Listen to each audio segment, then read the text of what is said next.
कोणताही मतदार मतदानापासून वंचित राहू नये या उद्देशाने भारत निवडणूक आयोगाने यावर्षी प्रथमच 85 वर्षावरील मतदार आणि दिव्यांग मतदारांसाठी गृहमतदानाची सोय उपलब्ध करून दिली आहे. गृहमतदानाला अमरावती मतदारसंघात आजपासून सुरुवात झाली. यावेळी दिव्यांग आणि वयोवृद्ध व्यक्तींनी उत्स्फूर्तपणे बॅलेट पेपरद्वारे गोपनीयता बाळगत मतदान करून मतदानाचा हक्क बजावला. दुसऱ्या टप्प्यातील लोकसभा निवडणुकांमध्ये अमरावती मतदारसंघासाठी येत्या 26 एप्रिल रोजी मतदान होणार आहे. यावर्षी आयोगाने 85 वर्षांहून अधिक वय असणारे मतदार आणि दिव्यांग मतदार ज्यांनी 12D नमुना फॉर्म भरून दिला आहे त्यांच्या घरी जाऊन आयोगाच्या निर्देशानुसार मतदान प्रक्रिया राबवण्यात येते. मतदानाची प्रक्रिया प्राप्त झालेल्या फॉर्मनुसार 14 एप्रिल दरम्यान होणारे वयोवृद्ध आणि दिव्यांगाच्या मतदानाची प्रक्रिया पार पाडण्यासाठी विधानसभा निहाय पथक तयार करण्यात आले. या पथकामध्ये मतदान अधिकारी, सहाय्यक मतदान अधिकारी तसेच सूक्ष्म निरीक्षक, पोलीस, व्हिडिओग्राफर यांचा समावेश आहे.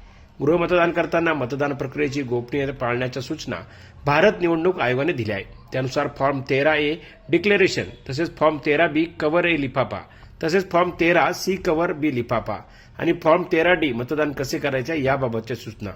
या प्रक्रियेबाबत अधिकारी कर्मचाऱ्यांनी सुरुवातीला मतदारांना माहिती दिली.